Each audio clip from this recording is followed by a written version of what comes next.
मेरे प्यारे बंधुओं, भक्ति टीवी पर आपका स्वागत है। आज मैं आपके लिए लेके आई हूँ शनिदेव की व्रत कथा। शनि व्रत अग्नि पुराण के अनुसार शनि ग्रह की से मुक्ति के लिए मूल नक्षत्र युक्त शनिवार के से आरंभ करके 7 शनिवार शनिदेव की व्रत एवं पूजा की जाती है। आज मैं आपको शनिवार की व्रत कथा सुनाऊंगी। एक समय सभी नवग्रहों सूर्य, चंद्र, मंगल, बुध, बृहस्पति, शुक्र, शनि, राहु और केतु में विवाद छिड़ गया कि इनमें सबसे बड़ा कौन है। सभी आपस में लड़ने लगे और कोई निर्णय न होने पर देवराज इंद्र के पास निर्णय कराने पहुँचे। इंद्र इससे घबरा गए और इस निर्णय को देने में अपनी असमर्थता जताई, परंतु उन्होंने कहा कि इस समय पृथ्वी पर राजा विक्रमादित्य हैं, जो कि अति न्यायप्रिय हैं। वे ही इसका निर्णय कर सकते हैं। सभी ग्रह एक साथ राजा विक्रमादित्य के पास पहुँचे और अपना विवाद बताया। साथ ही निर्णय के लिए कहा। राजा इस समस्या से अति चिंतित हो उठे, क्योंकि वे जानते थे कि किसी को भी छोटा बताया वही कुपित हो उठेगा। तब राजा को एक उपाय सूझा। उन्होंने स्वर्ण, रजत, कांस्य, पीतल, सीसा, रांगा, जस्ता, अभ्रक और लोहे से 9 सिंहासन बनवाए और उन्हें किसी क्रम में रख दिए। फिर उन सबसे निवेदन किया कि आप सभी अपने अपने सिंहासन पर स्थान ग्रहण करें। जो अंतिम सिंहासन पर बैठेगा वही सबसे छोटा होगा। इस अनुसार लोहे का सिंहासन सबसे बाद में होने के कारण शनिदेव सबसे बाद में बैठे, तो वही सबसे छोटे कहलाए। उन्होंने सोचा कि राजा ने यह जानबूझकर किया है। उन्होंने कुपित होकर कहा राजा से, राजा तू मुझे नहीं जानता। सूर्य एक राशि में 1 महीना, चंद्रमा 2.25 महीना, 2 दिन मंगल, 1.5 महीना, बृहस्पति 13 महीने व बुध और शुक्र 1 महीने विचरण करते हैं, परंतु मैं 2.5 से 7.5 साल तक रहता हूँ। बड़े बड़ों का मैंने 2 दिन मंगल, 1.5 महीना, बृहस्पति 13 महीने व बुध और शुक्र 1 महीने विचरण करते हैं, परंतु मैं 2.5 से 7.5 साल तक रहता हूँ।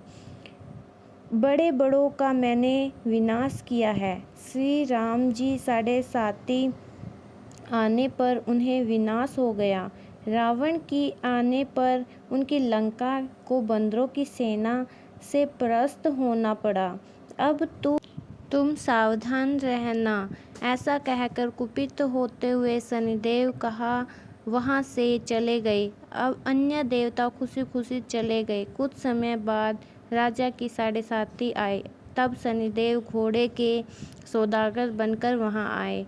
उनके साथ कई बढ़िया घोड़े थे। राजा ने यह समाचार सुन अपने अश्वपाल को अच्छे अच्छे घोड़े खरीदने की आज्ञा दी। उसने कई अच्छे अच्छे घोड़े खरीदे व एक सर्वोत्तम घोड़े को राजा को सवारी हेतु दिया। राजा ज्यों ही उस पर बैठा, वहाँ घोड़ा सरपट वन की ओर भागा। भीषण वन में पहुँच वहाँ अंतर्धान हो गया और राजा भूखा प्यासा भटकता रहा। तब एक ग्वाले ने उसे पानी पिलाया। राजा ने प्रसन्न होकर उसे अपनी अंगूठी दी। वह अंगूठी देकर राजा नगर को चल दिया। वहाँ अपना नाम उज्जैन निवासी बिका बताया। वहाँ एक सेठ की दुकान में उसने जल इत्यादि पिया और कुछ विश्राम भी किया। भाग्यवश उस दिन सेठ की बड़ी बिक्री हुई। सेठ उसे खाना इत्यादि कराने खुश होकर अपने साथ घर ले गया। वहाँ उसने एक खूंटी पर देखा कि एक हाथ टंगा है, जिसे खूंटी निगल रही है। थोड़ी देर में पूरा हार गायब था। तब सेठ ने आने पर देखा कि हार गायब है। उसने समझा कि बीका ने ही उसे चुराया है। उसने बीका को कोतवाल के पास पकड़वा दिया। फिर राजा ने भी उसे चोर समझकर हाथ पैर कटवा दिए। वहाँ चौरंगिया बन गया और नगर के बाहर फेंकवा दिया गया। वहाँ से एक तेली निकल रहा था, जिसे दया आई और उसने बीका को अपनी गाड़ी में बिठा लिया। वहाँ अपनी जीभ से बैलों को हाँकने लगा। उस काल राजा की समर्पण कर लिया कि वह उस राग गाने वाले से ही विवाह करेगी। उसने दासी को ढूंढने भेजा। दासी ने बताया कि वह एक चौरंगिया है, परंतु राजकुमारी न मानी। अगले ही दिन उठते ही वह अनशन पर बैठ गई। फिर विवाह करेगी तो उसी से। उसे बहुतेरा समझने पर भी वह न मानी तो राजा ने उस तेली को बुलावा भेजा और विवाह की तैयारी कराने को कहा। फिर वहाँ विवाह राजकुमारी से हो गया। एक दिन सोते हुए सपन में शनिदेव ने राजा से कहा, राजन, देखा तुमने मुझे छोटा बताकर कितना दुख झेला है। तब राजा ने उनसे क्षमा मांगी और प्रार्थना की कि हे शनिदेव, जैसा दुख मुझे दिया किसी और को ना दे। शनिदेव मान गए और कहा, मैं तेरी कथा और व्रत कहूँगा। उसे मेरी दिशा में कोई दुख न होगा। जो नित्य मेरा ध्यान करेगा और चींटियों को आटा डालेगा, उसके सारे मनोरथ पूर्ण होंगे। साथ ही राजा को हाथ पैर भी वापस दिए। प्रातः आँख खुलने पर राजकुमारी ने देखा कि वह आश्चर्यचकित रह गई। बीका ने उसे बताया कि वह उज्जैन का राजा विक्रमादित्य है। सभी अत्यंत प्रसन्न हुए। सेठ ने जब सुना तो वह पैरों पर गिर पड़ा, क्षमा मांगने लगा। राजा ने कहा कि वह शनिदेव का था, इसमें किसी का कोई दोष नहीं। सेठ ने फिर भी निवेदन किया कि मुझे शांति तब ही मिलेगी जब आप मेरे घर चलकर भोजन करेंगे। सेठ ने अपने घर अनेक प्रकार के व्यंजनों से राजा का सत्कार किया। साथ ही सबने देखा कि जो खूंटी हार निगल गई थी, वही हार उगल भी रही है। इस प्रकार राजा ने अपनी कन्या को उस राजा के साथ बेच दिया और सेठ ने उससे क्षमा मांगी और शनिदेव का बहुत ही ज़्यादा सत्कार किया। राजा ने घोषणा की कि मैंने शनिदेव को सबसे छोटा बताया था, तभी असल में वही सर्वोपरि हैं।